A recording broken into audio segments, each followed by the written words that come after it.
네, 이제 마태복음 들어가겠습니다.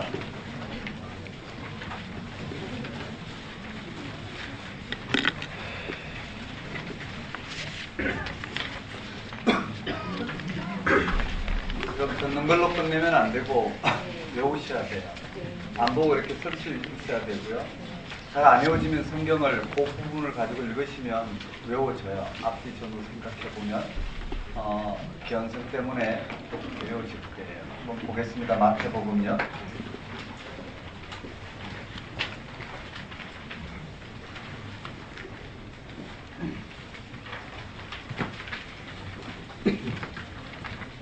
마태복음은 마가복음하고 색깔이 좀 달라요. 하지만 전체 복음은 예수님의 삶과 사역을 통해 드러내고자 했던 그 하나님 나라에 대한 부분 분명해요.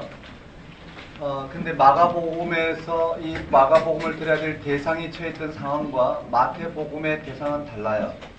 그래서 마태복음은 특별히 유대인들이에요.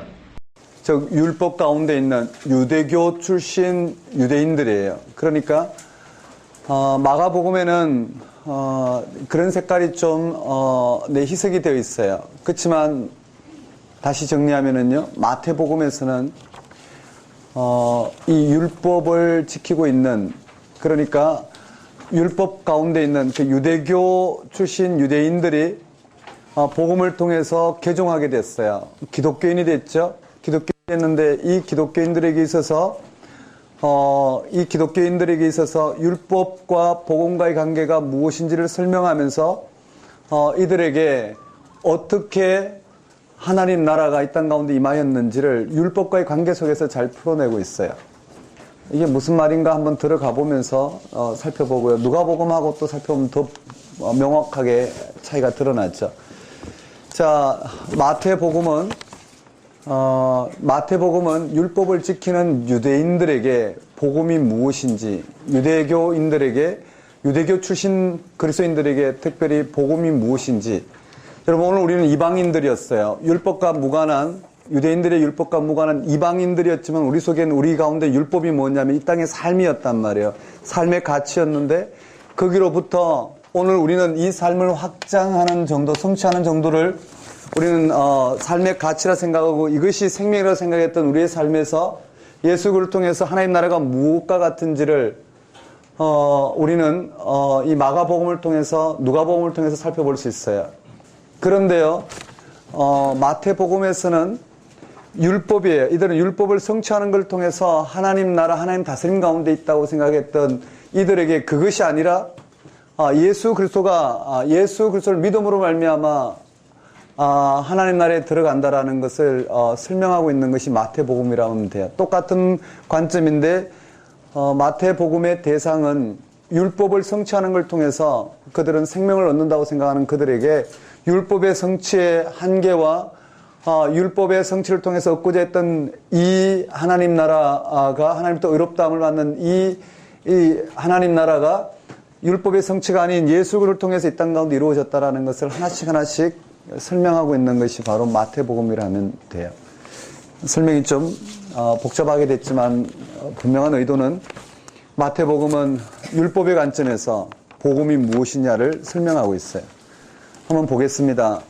그러니까요, 마태복음에는 율법이 익숙한 그들이에요. 오늘 우리에게는 이방인으로서 우리의 삶이 익숙하죠. 그래서 오늘 우리에게는 어떻게 한국 교회의 특징이 뭘까요?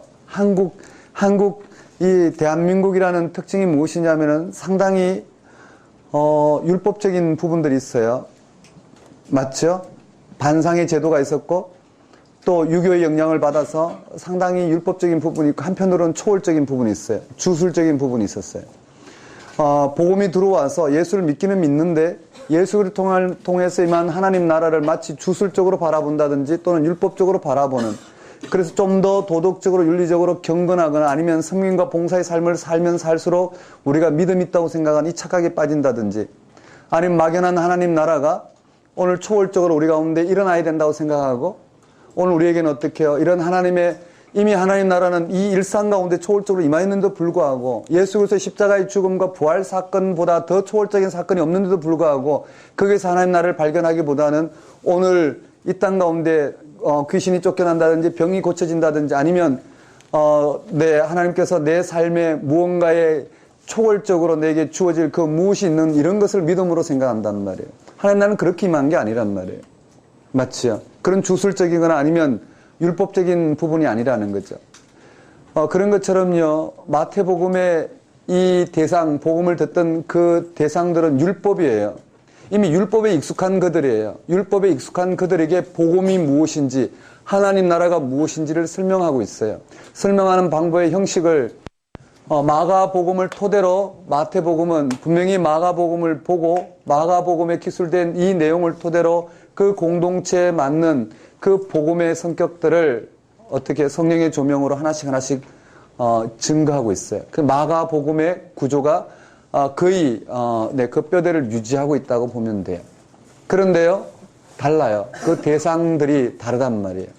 맞죠? 이제 한번 더 들어가 볼게요.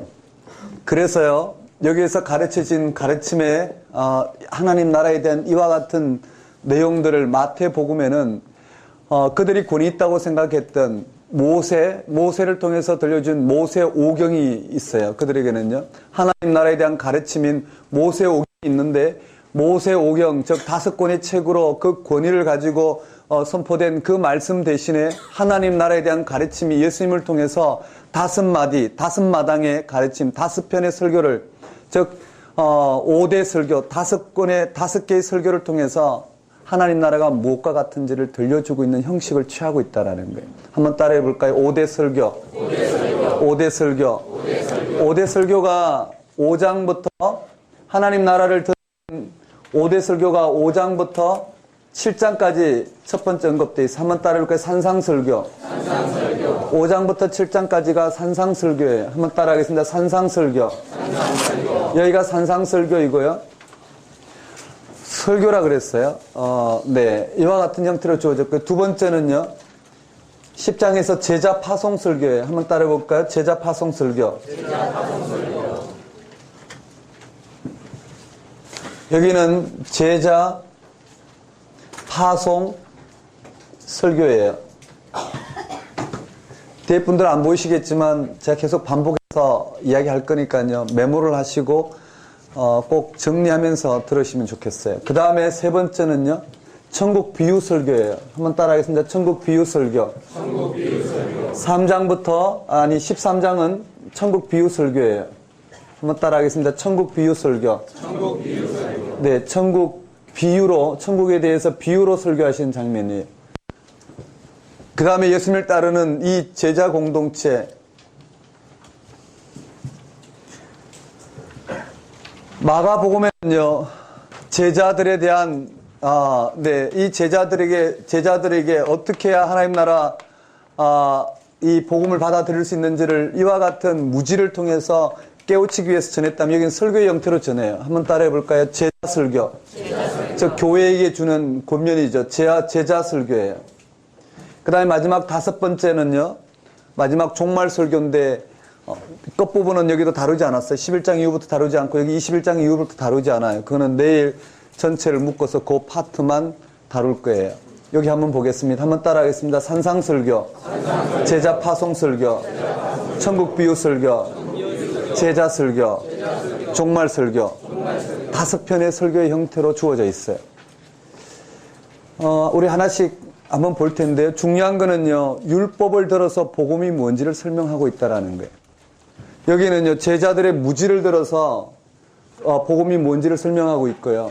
누가복음에서는 그들의 삶의 자리, 누가복음에는요, 그들의 삶의 자리를 들어서, 왜냐하면 그들에게는 율법이 삶이잖아요. 삶의 자리를 들어서 복음이 뭔지를 설명하고 있다는 거예요.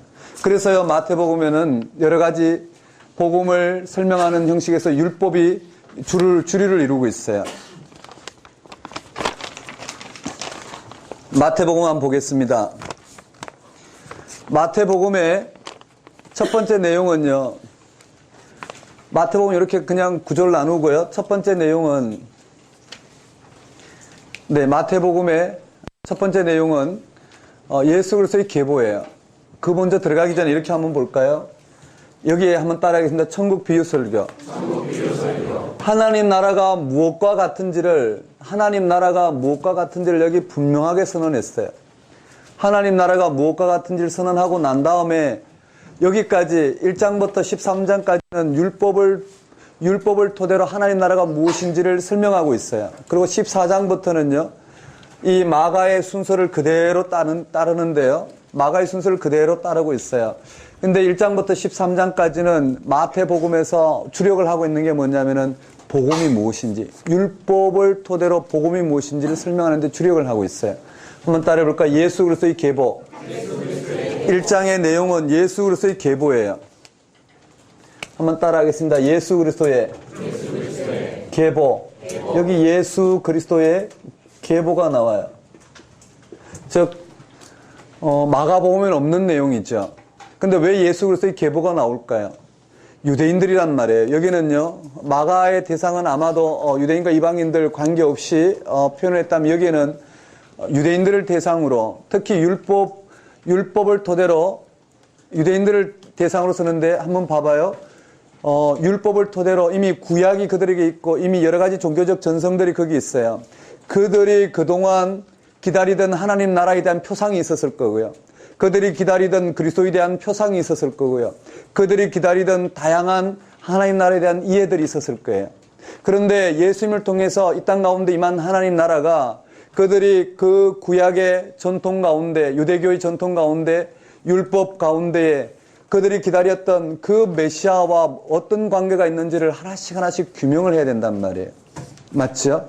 그런 관점에서 그들에게 필요했던 것은요, 그들의 믿음의 조상인 아브라함, 그리고 하나님 나라의 표상을 상징적으로 드러내는 다윗, 이 관계들, 그들의 그 많은 조상들과의 관계에서의 예수 그리스도에 대한 예표 사건들이 있었기 때문에요. 그 관계가 어떤 예수 그리스도는 그러한 구약의 여러 가지 그러한 그리스도에 대한 예표 사건에서 어떻게 이 땅 가운데 오셨는지를 설명하기 위해서는 예수 그리스도의 계보 사건이 반드시 필요했겠죠.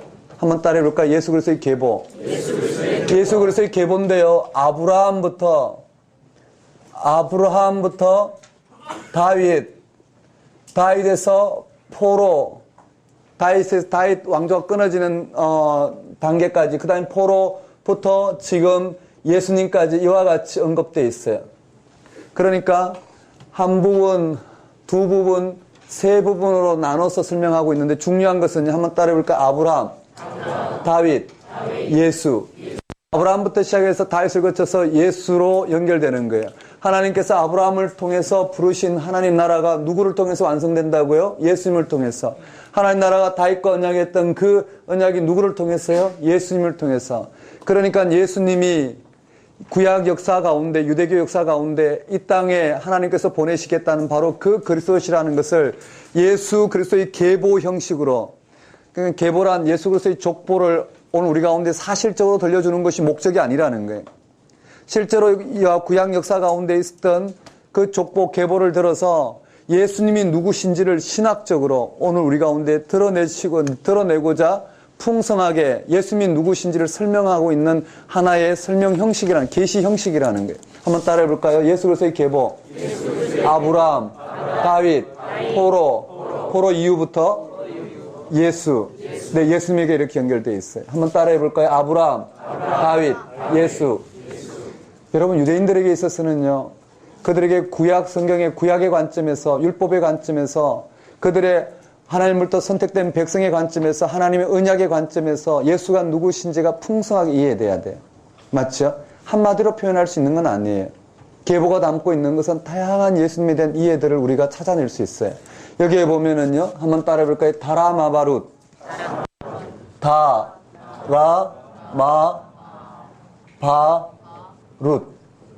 다라마바룻. 맞죠? 가나다라마바사 할 때 이렇게 보는데요. 다라마바룻. 저는 이렇게 외웠는데, 한번 따라해 볼까요? 다말, 라합, 마리아, 바세바, 룻. 이렇게 돼 있어요. 맞죠? 이런 이방 여인과 정상적이지 않은 관계를 통해서 이 족보에 이것을 그대로 드러낸 것은 예수님이 누구신지에 대한 다양한 이해들을 지금 설명하기 위해서 시도한 거예요.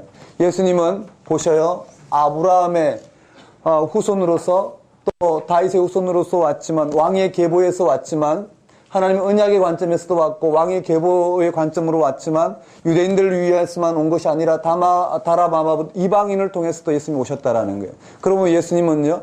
어떤 특정한 선택된 이스라엘 백성만을 위해서 오신 분이 아니고 온 인류를 향해서 오신 분이라는 것을 다양한 이해를 통해서 우리에게 들려주고 있다라는 거예요. 하지만 그것을요. 14대씩 끊었단 말이에요. 14대 하나님의 완전수 7을 곱하기 2를 해서 유대 문학에서는 7, 14 이런 거 완전수예요. 맞죠? 이런 완전수를 통해서 표현했다는 것은 하나님의 완벽한 의도를 통해서 하나님께서 이 땅 가운데 그러한 의도를 통해서 이 땅 가운데 보내신 분이시라는 것을 언급하고 있어요. 이해되시죠? 자, 족보를 이해할 때 이 족보는 오늘 우리의 족보처럼 사실 전달이 아니라 족보라는 형태를 통해서 오늘 우리 가운데 예수님이 누구신지 구약 전통의 관점에서 설명하고 있는 신학적인 의도라 보면 돼요. 맞죠? 풍성한 이해가 있어요. 예수 그리스도의 계보가 언급되어 있고요. 그러고 난 다음에 예수님이 탄생한 내용이 나와요. 한번 따라해 볼까요? 예수님의 탄생. 여기에 예수님의 탄생이 나와요. 예수님의 탄생 기사에 중요한 게 뭘까요? 여러분, 예수님의 탄생을 통해서 여기에 족보를 통해서 드러내고자 하는 것도 예수님이 누구시냐라는 거예요. 즉 예수님이 누구시냐를 설명하는 거예요. 어떤 관점에서요? 구약의 관점에서요. 맞죠? 우리에겐 예수님이 어디서 왔는지는 중요하지 않아요. 예수님이 구주이시고 오늘 우리의 그리스도 이 세상의 생명을 완성시킬 분이시라는 걸 고백하는 게 중요하단 말이에요. 우리에게는요. 근데 구약의 입장에서는 이미 그들은 구약의 전통 가운데 있었고 율법 가운데 있었기 때문에 예수님이 누구신지를 설명하는 건 참으로 중요한 거예요. 어떤 관점에서요? 구약의 관점에서요. 맞죠? 그래서 여기 계보를 언급했어요. 예수님의 탄생도 마찬가지. 이 예수님이 이 땅에 어떻게 오셨느냐 하면 구약에서 이와 같이 예언된 그 예수님이 오셨다라는 것이 중요하다라는 거예요. 근데 그 예언이 뭐냐면 동정녀 탄생이었다라는 거예요. 예수님이 동정녀로 탄생하셔서 중요한 게 아니라 예수님께서 구약의 예언대로 이 땅에 오셨다라는 것을 지금 드러내고 있어요. 이해되시나요? 많은 이 땅의 사람들은 동정녀 탄생 때문에 매몰되고 거기에 굉장한 시험을 들어요. 근데 어떻게 믿을 수 있느냐? 이러한 사건들을 어떻게 믿을 수 있느냐? 우리 그리스도인들 믿을 수 있어요. 이유가 뭐냐면은요. 나를 이와 같이 건져내시고 나를 이와 같이 이 죽음의 권세에서 건져내시고 생명 가운데로 인도하신 그 하나님, 죽음의 권세를 깨뜨리시고 부활하신 부활 사건을 통해서 우리를 창조하신 창조주 하나님이 나의 하나님이라고 고백되는 그 하나님은 이 땅에 그 모든 것을 다 이루실 하나님이셔요. 맞죠? 제게 이와 같이 역사하셨던 하나님이 여러분에게도 역사하셨다는 걸 믿어요. 그래서 여러분이 그 고백이 있는 한 여러분이 무슨 고백을 하더라도 여러분이 어떠한 초자연적인 부분을 하더라도 어떠한 하나님에 대한 고백을 하더라도 믿을 수 있어요. 그게 사실 여부를 떠나서 믿을 수 있다고. 왜냐하면요. 그 하나님은 이 모든 것을 가능하게 하시는 하나님이시기 때문에. 그런데 그 하나님을 믿지 못하는데 어떻게 그 하나님을 믿지 못하는데 이런 사실 여부를 이야기할 수 있을까? 이야기할 수가 없다는 서로 다른 범주가 되는 거예요. 이해되시죠? 네. 이런 부분들 좀 더 한번 볼게요. 한번 따라하겠습니다. 동정녀 탄생. 그래서요, 마가복음에서는 중요한 것은요, 한번 따라해 볼까요? 구약 성취.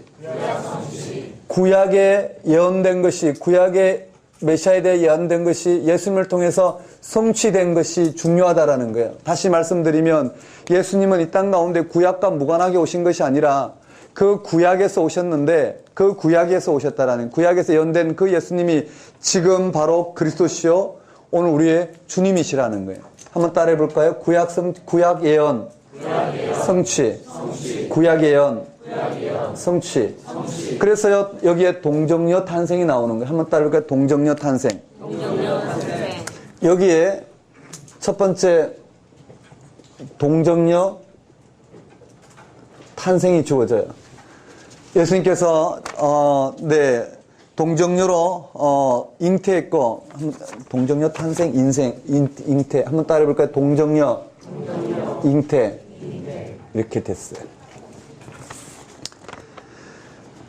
그리고 난 다음 무슨 사건이 있느냐면 한번 따라해 볼까요? 예수님의 어린 시절에 태어나고부터요. 한번 따라해 보겠습니다. 동방박사. 여기에 동방박사 내용이 나오고요. 그 다음 애굽으로 피신한 사건이 나와요. 애굽 피신. 그 다음에 나사렛으로 가서 나사렛 사람이라 칭함. 예수님의 이런 어린 시절의 이야기를 들어서 뭘 설명하려고 하냐면요. 구약에서 예언된 그 일이 예수님을 통해서 드러났다라는 것을 설명하는 거예요. 그게 동방박사 이 사건을 통해서 두 번째요. 한번 따라 볼까요? 베들레헴에서 탄생. 여기 베들레헴에서 메시아가 날 것이라는 것이 이루어졌다는 것과요. 애국으로 피신한 사건은 아기 예수가 애굽에서 체류했고 헤롯이 어린이를 학살한 이런 사건들 세 번째, 네 번째 구약 성취 인용이 애굽의 피신 사건을 통해서 구약의 언이 성취되었다라는 거예요. 그 다음에 세 번째는 나사렛 사람이라 칭함을 받을 것이다. 여기에 대한 것은 다양한 해석이 있어요. 이사야 53장, 52, 53장에 보면 연한 순 같은 연한 순이 나온다고 그랬어요. 연한 순이라는 말이 바로 나자렛이라는 발음이 돼요. 그렇게도 해서 그 발음을 토대로 예수님이 나사렛 사람의 칭함을 받을 것이다. 이렇게도 해석을 하는데요. 또 다른 여러 가지 부분이 있어요. 하지만 중요한 것은 구약에 예언된 그 메시아가 예수님이시라는 것을 증거하는 거예요. 되셨나요? 이와 같이 언급되어 있어요. 그러고 난 다음에요. 여기까지가 예수님의 어린 시절 이야기라면 이제 마가복음에서 기술했던 저 세례요한의 사역을 통해서 이제 예수님을 증거하고 있어요. 한번 따라해볼까요? 세례요한의 선포 사역. 여기에 세례요한의 선포 사역이 들어가요. 세례요한의 선포 사역에서 우리가 또 살펴봐야 되는데요. 몇 가지 좀 더 설명하고 들어갈게요. 그리고는 우리가 보다시피요. 여기에 세례 받으신 예수님이 나와요. 한번 따라해볼까요? 세례 받으신 예수님. 시험 받으신 예수님. 여기까지는 우리 마가복음에서 설명된 것과 같아요. 한번 따라해볼까요? 세례 요한의 선포. 세례 받으신 예수님. 시험 받으신 예수님. 그가 어디로 갔느냐면 갈릴리로 가요. 한번 따라해볼까요? 갈릴리. 자, 저를 한번 보셔야 돼요. 마가복음에 보면 마가복음에는 제자들의 하나님 나라에 대한 무지를 설명하기 위해서 하나님 나라가 어떻게 임하였고 하나님 나라가 어떻게 확장되는지를 설명하는 게 우선이었어요. 그리고 하나님 나라가 이 종교 지도자들의 무지를 드러내므로써 제자들의 무지를 깨치고 하나님 나라가 무엇과 같은지를 드러내는 그러한 부분을 통해서 예수 그리스도의 권세 있는 교훈과 축기와 베드로의 장모 고친 이 사건을 통해서 가르침과 맞죠? 가르침과 병고침에 대한 이런 내용을 통해서 하나님 나라를 예수님 드러내셨어요. 그런데 마태복음은 다르단 말이에요. 마태복음은 제자들의 무지를 깨치는 게 초점이 아니라 율법의 관점에서 복음이 무엇인지를 설명해 놓는 거예요. 그러니까 어떻게 해요? 여기에 갈릴리로 가셨어요. 갈릴리로 가셔서 예수님께서 하나님 나라의 복음을 열어내는데 이와 같은 마가복음의 내용을 요약을 했어요. 뭐라고 이야기했느냐면요. 여기에요. 한번 따라해 볼까요? 거기에요. 한번 따라하겠습니다. 갈릴리로 가셔서 이와 같은 사역을 드러내는 데 있어서 예수님의 사역이 마태복음에서는 전혀 다르게 해석이 돼요. 이제 거기 앞서서 한번 따라하겠습니다. 갈릴리 가셔서 하나님 나라를 선포해요. 하나님 나라를 선포해요. 한번 따라해 볼까요? 그게요. 하나님 나라 선포하는 장면이에요. 한번 따라하겠습니다. 하나님 나라 선포. 하나님 나라 선포. 회개하라. 천국이 가까웠느니라. 여기에서는요. 회개하라. 천국이 가까웠다라는 거예요. 여기도 마찬가지. 여기는 하나님 나라라고 그랬는데요. 여기는 하늘나라, 천국이라고 그랬단 말이에요. 하나님 나라, 하늘나라. 왜냐하면 유대인들에게 있어서의 하나님 나라는 곧 하늘나라였기 때문에요. 그래서 하늘나라라고 써요. 전통적으로. 한번 따라해볼까요? 천국. 회개하라. 천국이 가까웠느니라. 그리고 내 제자를 부르셔요. 한번 따라해볼까요? 내 제자. 여기에 내 제자를 부르셔요. 한번 따라하겠습니다. 내 제자. 내 제자를 부르신 사건을 통해서 예수님을 통해 하나님 나라가 어떻게 임하였는지 설명하고 그 하나님 나라를 이와 같이만 하나님 나라를 예수님께서 이 땅 가운데 어떻게 세우셨는지를 설명하는 부분에서 한번 따라해 볼까요? 가르치시며. 여기에 요약이 되어 있어요. 한번 따라해 볼까요? 가르치시며. 고치시며. 전파하시며. 네, 이렇게 되어 있어요. 여기까지 한번 봅시다. 한번 따라하겠습니다. 예수 그리스도의 계보, 예수 그리스도의 탄생, 동방박사, 애굽 피신, 나사렛 사람, 세례 요한 선포 사역, 세례 받으신 예수님, 시험 받으신 예수님, 갈릴리, 네, 내 제자 부르심. 자, 한번 설명해 봅시다. 우리가 읽으면서 봐야 되겠지만은요. 여기에 동방박사 부르신 동방박사는 메소포타미아와 아라비아와 같은 이방 지역에서 왔어요. 그 다음에 애굽도 이방 지역이죠. 그 다음에 나사렛은 네, 예루살렘에 비하면 변방이에요. 이와 같이요, 구약에 대한 예언을 성취시키기 위해서 오신 구약의 예언의 성취가 바로 예수님의 이와 같은 어린 시절을 통해서 드러났다는 걸 드러내면서요. 또 다른 설명은요, 이와 같은 예수님께서 오신 목적은 유대인들만이 아니라 온 이방을 향해서 왔다는, 지리적으로 이방으로 확대돼요. 여러 가지 다양한 기능이 있어요. 그리고는요, 세례 요한이 선포 사역에 나오고 세례 받으신 예수님, 시험 받으신 예수님은 아까 마가복음에서 설명한 것과 유사하다 볼 수 있어요. 이제 예수님은 구약에 언급된 그 이스라엘, 율법 가운데 하나님 백성인 이스라엘이 하나님의 아들이 아니라 이제 예수님 세례 받으시고 시험 받으신 예수님을 통해서 새로운 이스라엘, 새로운 하나님의 아들, 새로운 하나님의 백성으로서 이 예수님이 하나님의 아들로서 새롭게 하나님께서 이 백성들을 통해서, 예수님을 통해서 언약을 베푸신, 약속을 베푸신 바로 그 예수님이 바로 새로운 이스라엘이라는 것을 드러내는 기능을 해요. 한번 따라해 볼까요? 세례 받으신 예수님, 시험 받으신 예수님. 네, 이 사건 위에 예수님은 갈릴리로 가셔서 회개하라 천국이 가까웠느니라 내 제자 부르신 사건. 그리고 난 다음 예수님의 이 하나님 나라를 열어내는 사역을 가르치시며 고치시며 전파하시므로 요약해내고 있어요. 그리고 우리 9장에 가보면요, 9장 끝에 한번 따라해 볼까요? 가르치시며. 여기에 가르치시며 고치시며 전파하시며, 좀 쉽게 해볼까요? 이와 같은 형태가 있어요. 그래서요, 보시면 이 가르치시는 장면이요, 가르침을 통해서 율법을 토대로 복음을 설명하는 내용이, 율법과 근본적으로 차이가 나는 복음을 설명하는 것이 바로 이 산상설교예요. 한번 따라해볼까요? 가르치시며 고치시며 내용이 어떻게 되냐면 이 8장 9장의 10가지 이적을 통해서 나타나요. 한번 따라해볼까요? 10가지 이적. 네, 여기에 10가지 이적이 설명이 돼요.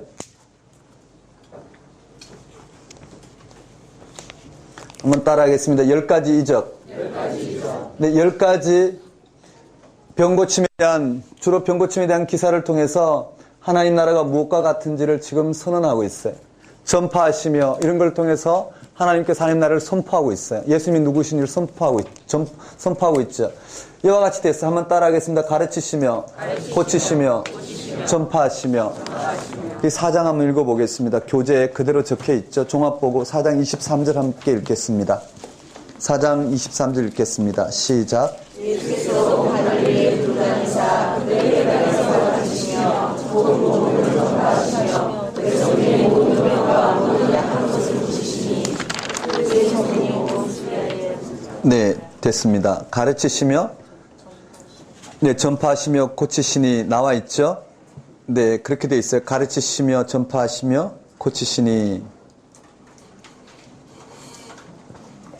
그리고는요, 거기에 5장, 6장, 7장에 실제로 하나님 나라를 가르친 내용이 언급돼요.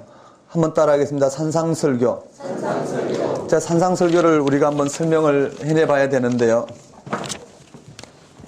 한번 봅시다. 예수님께서 여기에 가르치시며 고치시며 하신 장면 그 끝에 보면 25절에 갈릴리와 데가볼리와 예루살렘과 유대와 요단강 건너편에서 수많은 무리가 따르니라. 그 따르는 그들을 향하여 예수님께서 선포하셔요. 한번 따라하겠습니다. 팔복. 네, 8가지 복된 자를 언급하면서 복을 선언해요. 그 팔복의 핵심은 무엇이냐면은 이 예수 그리스도를 믿고 따르는 그들은 복되다라는 거예요. 맞죠? 가난한 자는 복이 있나니 예수 그리스도를 믿고 따르는 그 자체로 어떻게 해요? 복되다라고 이야기해요. 이 땅의 어떠한 삶의 성취보다도 예수를 믿음으로 말미암아 우리 가운데 임한 하나님 나라에 들어간 그 사람들은 다 복되다라는 걸 선언하고 있어요. 이와 같이 하나님 백성된 오늘 예수님을 믿고 하나님의 다스림 가운데로 나온 이들은 복되다라고 선포해요. 이런 복된 존재가 가난하든 또는 의에 줄이고 목마르든 또는 긍휼히 여김을 받을 자든 이 세상에 어떠한 핍박 가운데 있다 하더라도 예수 그리스도를 믿고 하나님 다스림 가운데 있는 자들은 다 복되다고 선언하며 이들이 세상에서의 기능은 소금과 빛과 등불과 같은 기능이라고 그랬어요. 한번 따라해볼까요? 소금과 빛과 등불. 소금과 빛과 등불과 같이 세상의 소금과 같고 빛과 같고 등불과 같다고 그래요. 근데 이것을 오해하면 안 돼요. 오해하면 우리는 어떻게 결론으로 가냐면은 세상의 소금처럼 살아야 된다고 해서 세상 사람보다 좀 더 윤리, 도덕적으로 좀 더 경건하게 살아야 되고 세상 사람보다 조금 더 이 시대의 가치를 좀 더 실현시키는 삶을 살아야 된다고 생각한다면 복음을 잘못 오해하고 있는 거예요. 부분적으로만 우리가 받아들이고 있어요. 여기에 세상의 소금과 빛과 등불로 살아야 된다는 건 무슨 말이냐면 여기에 나와요. 세상의 소금과 빛과 등불로 살아야 된다는 게 무슨 말이냐면 한번 따라해볼까요? 예수님은 율법의 완성자. 여기에 예수님은 당신을요. 예수는 율법의 완성자로 오셨다라는 거예요. 여기는 참 많은 설명이 필요해요. 율법의 완성자로 오셨는데 율법과의 예수님과의 관계를 설명하는 거예요. 복음을 지금 선언하는 거예요. 한번 따라해볼까요? 예수는 율법의 완성자. 그래서 예수님께서 요청하시는 것은 뭐냐면은요.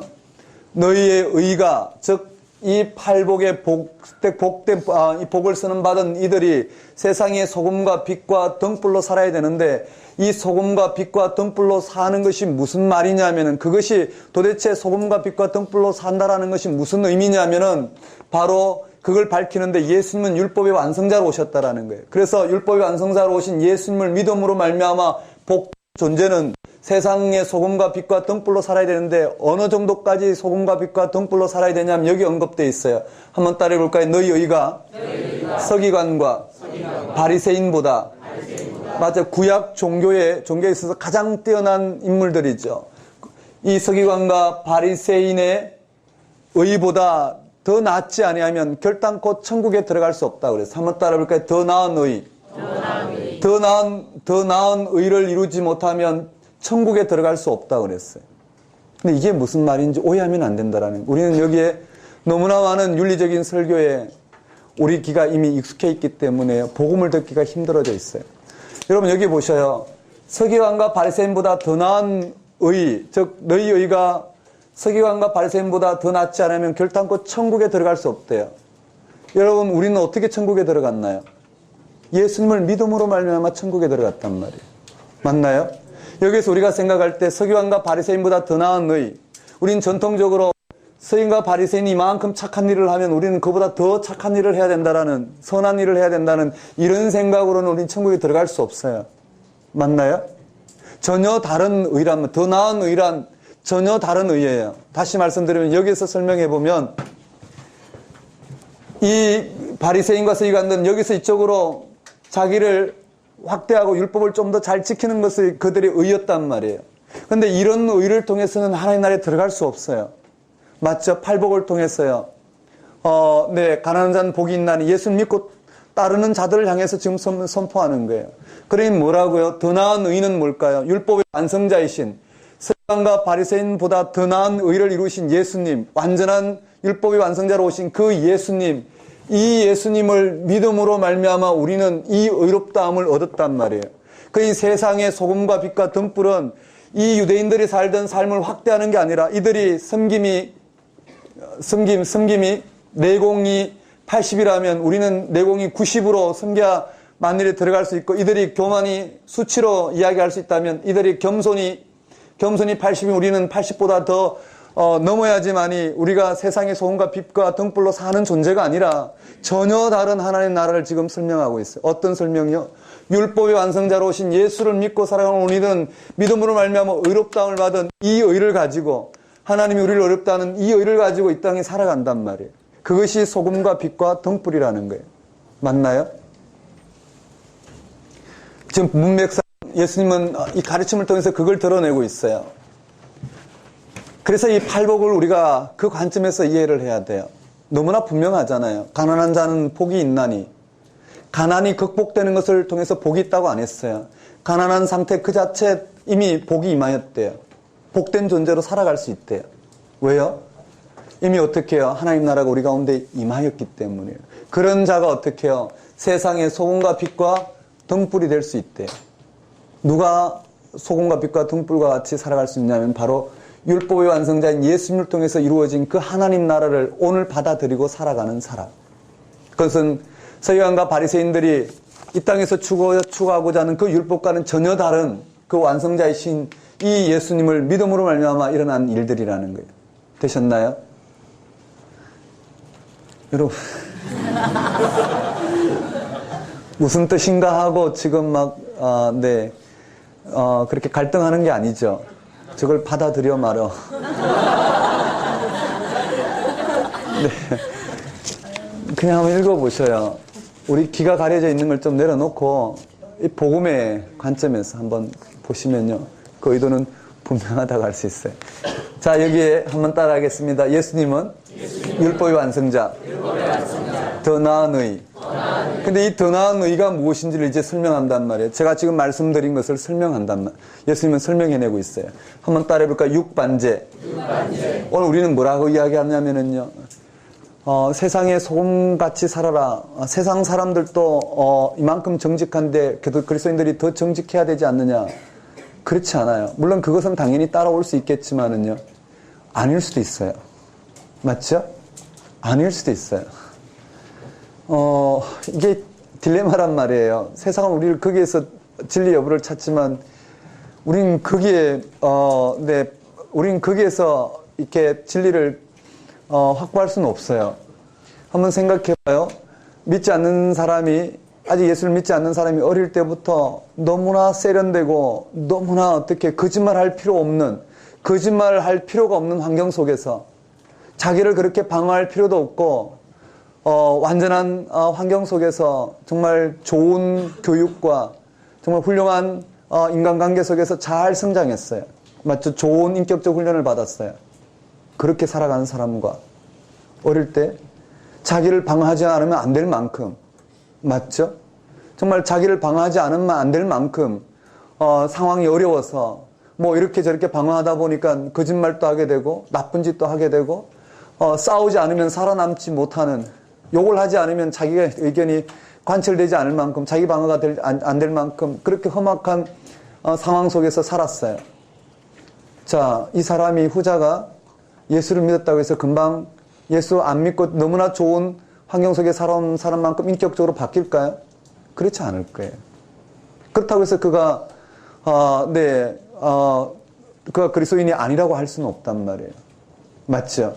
그런 사람이나 아닌 사람이나 정말 성격 파탄자나 너무나 이 시대에 존경받을 인격자나 모두에게 다 그리스도는 복된 소식인 거예요. 맞죠? 그 자체로 복음이 임했단 말이에요. 그 자체로 세상의 소금과 빛과 등불이 될 수 있다는 거예요. 어떻게 해요? 인격적으로 잘 훈련된 사람도 자신을 못 박아야 되고, 그렇게 인격적으로 훈련되지 못해서 거칠게 살아가는 사람도 이 세상에 자신을 못 박고, 정말 부활하신 예수를 통해서 임한 그 하나님 나라 예수를 정말 참된 양식으로 삼고 살아간다면 우리는 세상에서 어디가 희망인지 내 삶의 행위를 넘어선 바로 하나님 나라가 그 속에서 드러나게 될 것이라는 거예요. 그게 무슨 말인지는 우리가 실제로 한번 살아봐야 되겠죠. 하지만 우리 삶이 얼마나 하나님 나라를 증가할지는 모르겠지만은요, 오늘 우리의 삶의 고백은 바로 그 하나님 나라 예수 그리스도를 통해 임한 율법의 완성에 있다라는 거예요. 우리의 공로에 있지 않고요. 말이 좀 어렵게 됐는데 한번 따라해 볼까요? 서기관과 바리새인보다 더 나은 의. 그것을 여기 설명해요. 뭐라고요? 6가지의 이 서기관과 바리새인들이 의라고 내세우는 6가지를 들어서 예수님은요, 전혀 그 차원에서 의가 아니라 그 차원을 다 이루신 예수님을 통해서 우리에게 주어진 그 의를 이야기하고 있어요. 그러니 우리는 믿음으로 말미암아 그 의에 참여할 수 있다라는 거예요. 한번 따라해 볼까요? 육반제. 6가지의 반제라는 말은요, 그냥 명칭인데요. 반대 명제. 즉, 6가지의 명제를 가져와서 하나님 나라, 즉, 이 서기관과 바리새인보다 더 나은 의가 뭔지를 설명해요. 그게 뭐냐면요, 살인하지 말라. 한번 따라해 볼까요? 살인. 제가 한번 쭉 한번 써볼게요. 한번 따라해 볼까요? 살간이. 맹보원. 네, 맹보원이에요. 즉, 살인하지 말라, 간음하지 말라, 이혼하지 말라, 맹세하지 말라, 보복하지 말라, 원수를 사랑하라. 6가지 계명을 들고 서기관과 바리새인은 이것을 통해서 자신들이 의롭다는 걸 드러낸다면 오늘 우리는 전혀 다른, 서기관과 바리새인과는 전혀 다른 의를 우리는 추구하고 그 의를 통해서 우리는 세상의 소금과 빛과 등불로 살아갈 수 있다는 거예요. 다시 말씀드리면 살인하지 말라는 계명을 유대인들은 서기관과 바리새인들은 어떻게 받았냐면 진짜 살인하지 않는 것을 통해서 자기가 의롭다고 생각했지만 하나님은 살인하지 말라는 계명을 통해서 10계명의 계명을 통해서 이 땅 가운데 우리의 삶을 어떻게 바라보게 하셨느냐면 살인하지 말라는 계명 속에 내가 형제를 사랑해야 되는데 사랑하지 못하는 모든 일련의 행위, 그냥 무덤덤하게 들여다보고 또는 저 사람은 왜 저래? 왜 저렇게 생긴 거야? 또는 속으로 형제를 향해서 욕을 하는, 속으로 형제를 미워하는 마음만 있다 하더라도 그 살인하지 말라는 계명에 걸린다라는 거예요. 근데 인간은 살인하지 말라는 계명을 지킬 수가 없다라는 게 예수님의 말씀이에요. 왜냐하면 죄를 짓기 이전의 상태가 살인하지 말라는 계명을 지킬 수 있는 우리 상태예요. 하나님을 등지지 아니하고 자기에게 집중하지 아니하고 오직 하나님을 경외하는, 하나님이 그 생명 가운데 있을 때만이 우리가 살인하지 말라는 이 계명이 우리 가운데 이루어질 수 있는 상태였다라는 거예요. 그런데 살인하지 말라는 계명 앞에서는 인간이 할 수 있는 것은 내가 죄인이라는 거예요. 하나님을 떠남으로 말미암아 내가 살인하지 말라는 계명 속에 형제를 미워하는 마음까지도 내 속에 있다는 걸 알고 나는 도저히 이 죄성을 가지고 극복할 수 없는 오늘 우리들이 하나님이 아니고는 이걸 극복할 방법이 없는 거예요. 그래서 어떻게 하나님 앞에 나와서 나는 죄인이라고 고백했을 때 하나님은 당신이 죄 사함을 통해서 우리를 다스리기 위해서 속죄제를 허락하시고 그 앞에 죄 사함을 통해서 하나님 앞에 선 존재가 다시 또 어떻게 항구적으로 죄를 지을 수밖에 없고 반복적으로 죄를 고백할 수 있고 죄 사함을 받을 수 없는 오늘 우리였다라는 거예요. 맞죠?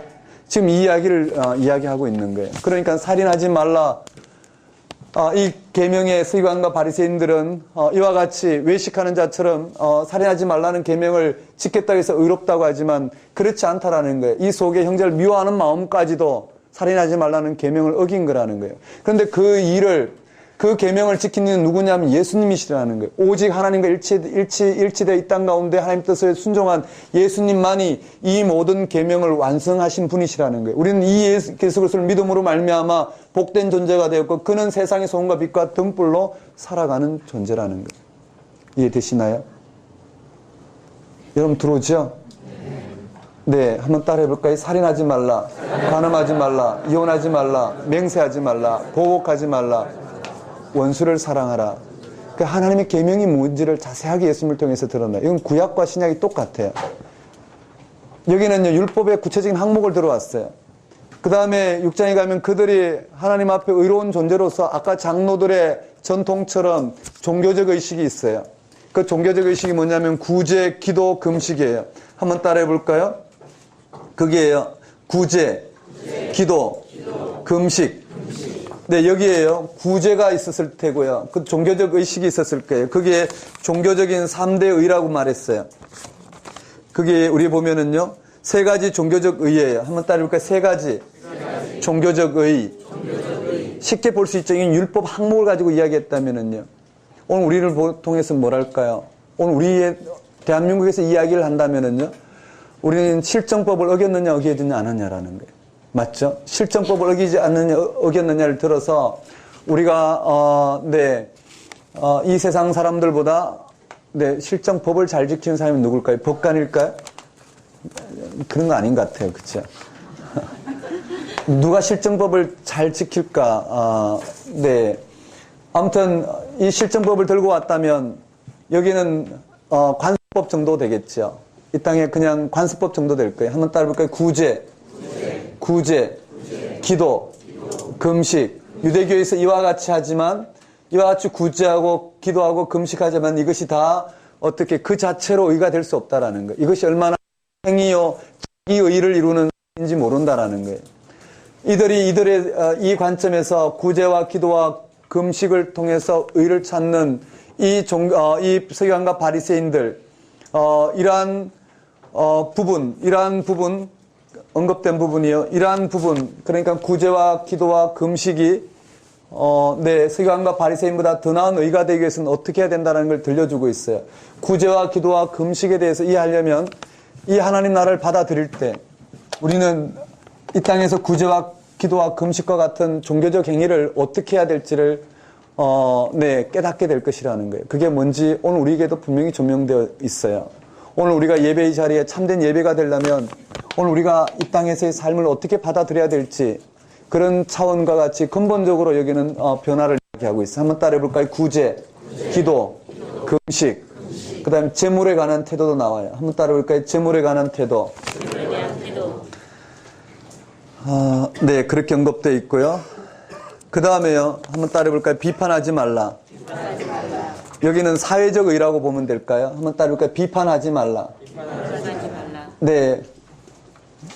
이들은 이 서기관과 바리새인들의 의는 뭘까요? 그들이 의를 지킴으로 말미암아 율법을 지키고 이와 같이 자기의 의로 말미암아 그렇지 않은 사람을 비판했단 말이에요. 맞죠? 그런데 오늘 우리는 그런 존재가 아니라는 거예요. 전혀 다른 차원의 하나님 나라는 예수 그리스도의 공로를 통해서 주어진 오늘 우리의 삶의 자리가 무엇과 같은지를 설명하고 있어요. 한번 따라볼까요? 비판하지 말라. 비판하지 말라. 진주와 돼지. 예를 들었죠. 여기 진주와 돼지 비유를 통해서 들려주고 있고요.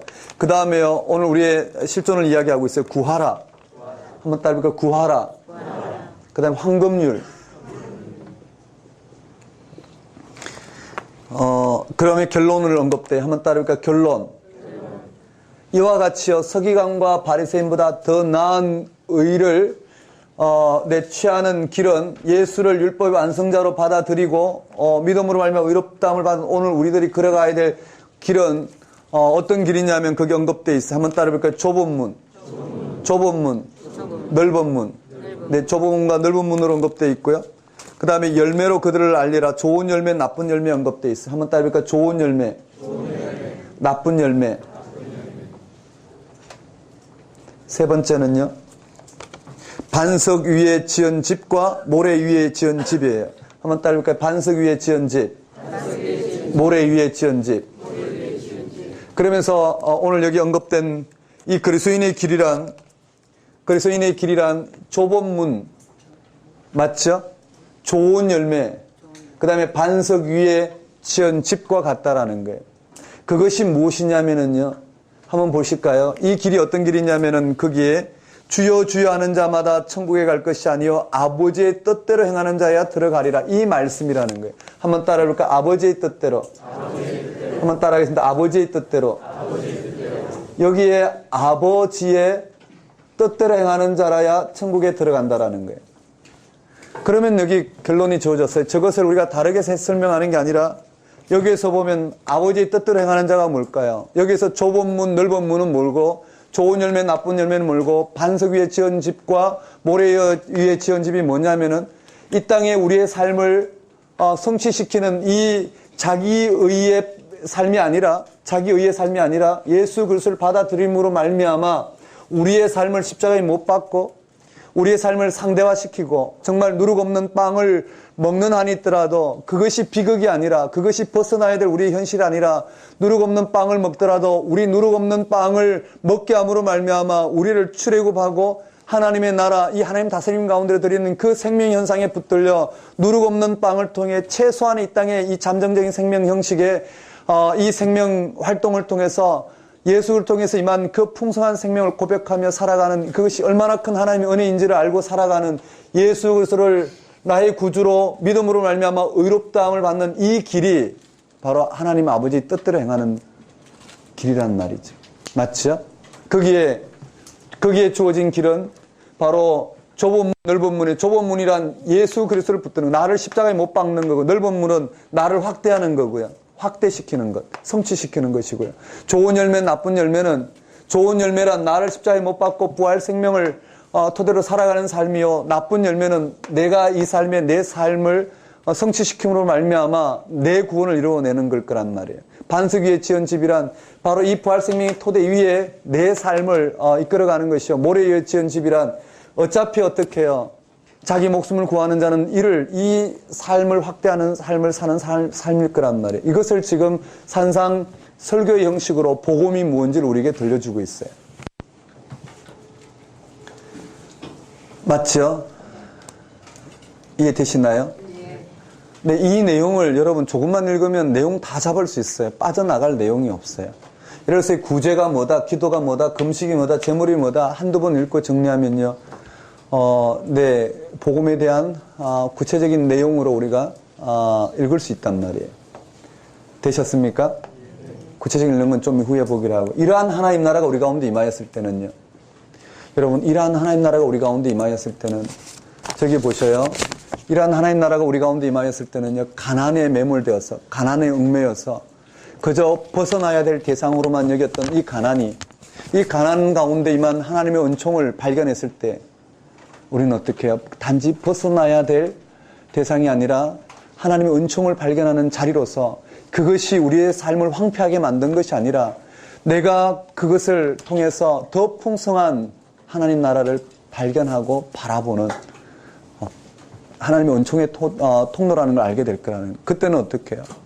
이 가난 앞에서 그는 전혀 다른 새로운 삶을 살게 될 것이라는 거예요. 평생 나면서부터 선천적인 장애로 태어나서 평생 장애인으로 살아가게 될 때 그에게는 어떻게 해요? 그게 하나님 고쳐주시면 좋지만 그게 기계적으로 일어나지 않아요. 그렇죠? 이 땅에 그렇게 선천적으로 태어나서 고침받는 사람이 얼마나 됐을까요? 예수님 당시에도 고침받은 사람이 얼마나 됐을까요? 대부분은 어떻게 해요? 선천적 장애 그대로 유지했을 거예요. 그런 삶이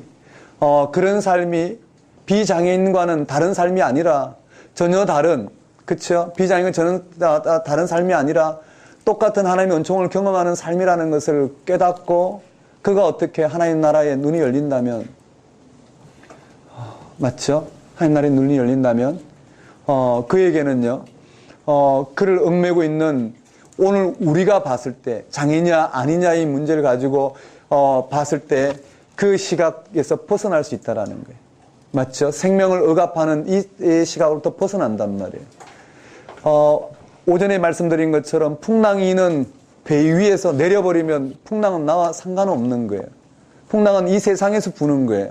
하지만 하나님 나라에서는 그 풍랑은 통하지 않는단 말이에요. 전혀 다른 하나님 나라 이 땅에 생명이 주어졌기 때문에 그것이 여기 언급되는 거예요. 하나님 나라가 이와 같이 선포된 곳에 무엇이 떠나가냐면요. 하나님 나라가 임한 곳에 무엇이 떠나갔냐면 생명을 억압하는, 그때 고대 세계관으로 들어왔을 때 생명을 억압하는 이와 같은 생명이 억압하는 귀신 들린 현상과 같은 이 병들이 고침을 받는다라는 거예요. 고침이 먼저가 아니에요. 맞죠? 여러분 고침은 먼저가 아니에요. 하나님 나라가 임했을 때 이와 같은 고침이 일어난다라는 거예요. 이해되시죠? 우리는 우리의 육신의 질병이 고쳐져야지만이 그 하나님 은혜라 생각하지만 그렇지 않아요. 하나님께서 우리 눈을 열어주시면 맞죠? 그런 부분들을 통해서 하나님의 은혜를 발견할 수 있고 그 가운데 하나님께서 우리를 세우신 모양대로 살아가는 거예요. 여기에 10가지 이적이 언급되어 있어요. 한번 따라볼까요?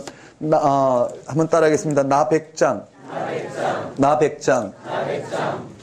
나 몇 장요? 나 100장. 뭐냐면은요, 기와장을 깨는데, 격파를 하는데, 나 몇 장을 깼나요? 100장을 깼어요. 한번 따라볼까요? 나 100장. 한번 따라하겠습니다. 늦게 웃으시는 분들은 뭘까요? 한번 따라하겠습니다. 나병. 그래서요, 여기 보시면 여기에 나오는 마가복음의 그 제자들의 무지와 이것을 하나님 나라가 뭔지를 열어내기 위해서 사용한 복음의 내용들을 다 가져와서 마태복음은요, 전혀 다른 설명을 하고 있어요. 한번 따라해볼까요? 나병, 백부장. 여러분, 이 백부장 이야기는 안 나와 있죠? 마가복음 우리가 들은 적 없죠? 한번 따라해볼까요? 나백장, 베드로 장모. 맞아요. 이 베드로 장모가 여기 언급되어 있어요. 이렇게 언급되어 있고요. 그러니까 여기 보시면 회당에 들어온 귀신 들린 자 고친 사건은 뺐어요. 왜냐하면 상당히 유대인들은 거슬리는 이야기예요. 성전에 귀신 들린 자가 있다는 건 상당히 거슬리는 이야기예요. 그럼 뺐고요. 베드로 장모 고친 사건, 즉 나병 고친 사건, 베드로 장모 고친 사건, 나병 고친 사건, 중풍병자, 세리, 이 이야기가 쭉 언급이 돼요. 한번 따라해볼까요? 나백장. 자, 나병 고치고 백부장의 종 맞죠? 백부장의 종 맞죠? 백부장의 종을 치유하고 베드로 장모 고친 사건 다음에 무슨 내용이 나오냐면은 이 이야기를 통해서 다시 한번 뭘 이야기하고 있냐면은 이 하나님 나라를 따르는 예수님을 따르는 제자들의 삶이 어떤 삶이어야 되는가를 언급하고 있어요. 다시 말씀드리면 여기 있어요. 서기관과 바리새인보다 더 나은 삶이 무엇과 같은지를 언급하고 있다고요. 다양한 형식으로 언급했는데 그게 첫 번째는 뭐냐면은요. 제자도에 대한 가르침이. 한번 따라해볼까요? 제자도. 그 많은 병자를 고친 사건과 제자도에 대해서 가르침이. 한번 따라해볼까요? 제자도. 여기에 제자도가 뭔지는 우리가 읽어봐야 돼요. 그 다음에요. 나백장 다음에요. 네, 한번 따라하겠습니다. 풍거중. 한번 따라해볼까요? 나백장. 풍거중. 여기에 보시면은 풍랑, 그라사 귀신 들린 자 맞죠? 한번 따라해볼까요? 풍랑. 그라사 귀신 들린 자, 중풍병자 이렇게 되어 있어요. 그라사인데 마태복음에는 가다랴 지방이로 되어 있어요. 한번 따라해볼까요? 풍가중. 풍랑 잠잠케 하신 사건, 가다라 귀신 들린 자 고친 사건, 그 다음에 중풍병자 걸린 사건이에요. 외우기가 참 힘들잖아요. 이렇게 외워보면 어떨까요? 기와장을 깨는데, 그쵸? 다 붙었어요. 나백장, 어디 중? 풍가중. 한번 따라하겠습니다. 나백장, 풍가중. 그리고는 여기에, 네, 풍가중이 돼 있어요. 근데 그것이 중풍병자는 밑으로 내려가 있죠. 9장이 되어 있죠. 네, 장 구분해서 외우셔도 되고 그냥 외우셔도 되고요. 여기에 다시 또 두 번째 마무리가 되어 있어요. 이러한 이적 사건 다음에 두 번째 마무리인데요. 제자도에 대해서 언급되어 있어요. 그런데 그 제자도의 구체적인 내용이 세리마태를 부르시고 금식에 대한 가르침이. 한번 따라해볼까요? 세리마태를 부르시고 금식에 대해서 언급되어 있어요. 마가복음의 형식을 전혀 다른 의도로 지금 드러내고 있어요. 한번 따라해볼까요? 중풍병자, 세리레이, 금식. 이 내용을 그대로 가져왔어요. 하지만 전혀 다른 의도로 가져왔어요. 그 다음에 언급해 봅시다. 한번 따라하겠습니다. 야이로의 딸, 혈루증 여인. 네. 여기 직원의 딸로 돼 있죠. 맞습니까? 관리의 딸로 돼 있는데요. 네, 그게 야이로의 딸, 그 관리의 딸이라고 해볼까요? 한번 따라하겠습니다. 관리의 딸. 여기 관리의 딸 고치는 사건에 여기에 회당장 야이로의 딸인데 관리의 딸로 되어 있고요. 혈루증 여인 나와요. 한번 따라볼까요? 혈루증 여인. 이건 같은 사건으로 묶어서 해결하고 있죠. 한번 따라해볼까요? 관리의 딸. 두 명인. 여기에 두 명인을 고치는 사건이 나오고요. 그 다음에 마지막으로 벙어리 귀신 들린 자. 한번 따라볼까요? 벙어리 귀신 들린 자. 이 사건 이후에 예수님께서 다시 세 번째 하나님 나라의 제자도에 대해서 가르친 사건으로 마무리하고 있어요. 목자 없는 양, 추수할 일꾼, 이 사건으로 마무리하고 있는 내용이에요. 무슨 내용인지 대충 설명했어요. 한번 따라해볼까요? 나백장, 풍가중. 관리의 딸이니까 어떻게 해야 될까요? 관두봉 해야 되나요? 아무튼 관리의 딸, 그 다음에 두 명인 고친 사건, 벙어리 귀신 들린 자 고친 사건, 이렇게 마무리가 되어 있어요. 이와 같이 언급된 것이 마태복음의 내용이에요. 그 다음에 언급된 것이 한번 따라볼까요? 제자 파송 설교. 한번 따라볼까요? 12제자 부르심. 여기에 12제자 부르심이 언급되어 있고요. 그 다음에 12제자를 파송한 사건이 나와요. 그리고 파송할 때에 예수님의 설교 내용들이 언급되어 있죠. 여기 언급되어 한꺼번에 모아놨어요. 내용은 분명하죠. 내용 전개는 분명해요. 하나님 나라가 무엇인지 가르치고 이 하나님 나라가 드러나는 곳에 이와 같은 이적과 기사, 생명을 억압하는 현상들이 떠나가는 거예요. 이러한 하나님 나라를 위해서 예수님의 제자들이 파송되었다라는 거예요. 되셨나요? 다시 말씀드리면 여기에 예수 그리스도를 통해서 한번 따라해볼까요? 회개하라. 천국이 가까웠느니라. 이게 뭘까요? 캐리그마 전파잖아요. 그렇죠? 전파한다. 선포한다. 하나님 나라를 그대로 선포하시는 거예요. 회개하라. 천국이 가까웠느니라. 내 제자를 부르신 사건을 언급되어 있어요. 이 사건이 하나님 나라를 이와 같이 선포했어요. 맞죠? 하나님 나라를 선포하고 제자들을 통해서 하나님 나라가 확장된다는 것을 그대로 보여준 사건이란 말이에요. 하나님 나라가 무엇과 같은지요. 그 말은 유대 교회의 12지파를 통해서 하나님 나라가 열리는 것이 아니라 전혀 다른 예수 그리스도를 믿음으로 말미암아 더 나은 의신, 율법의 완성자이신 예수님을 통해서 이 땅 가운데 하나님 나라가 세워진다는 걸 분명히 드러냈어요. 자, 저를 한번 보고 따라해 볼까요? 1장부터 4장까지 5, 6, 7이 산상설교잖아요. 맞죠? 8, 9장이 10가지 이적이고 10장이 파송설교예요. 이 흐름을 한번 봅시다. 한번 따라하겠습니다. 예수 그리스도의 계보, 예수 그리스도의 계보, 예수님의 탄생, 어린 시절의 동방박사, 애굽 신, 나사렛 사람이라 칭함. 그 다음에 마가복음이 그대로 와요. 한번 따라해 볼까요? 세례 요한의 선포 사역, 세례 받으신 예수님, 시험 받으신 예수님, 갈릴리, 하나님 나라 선포, 회개하라, 천국이 가까웠느니라, 내 제자 부르심, 내 제자 부르심. 그리고 예수님은 하나님 나라를 선포하는 요약보고를 하고 있어요. 한번 따라해 볼까요? 가르치시며, 전파하시며, 고치시니. 9장 끝에도요. 한번 따라해 볼까요? 가르치시며, 전파하시며, 고치시니. 산상설교, 10가지 이적과 기적, 제자 파송설교, 천국 비유설교. 그러고 난 다음에 이 마가복음의 순서에 따른 이 제자도에 대한 분명한 하나님 나라의 설명으로 이어지고 있어요. 많이 졸리시나요? 집중력이 떨어지시나요? 괜찮으시죠? 우리 10분 쉬었다가 마지막 시간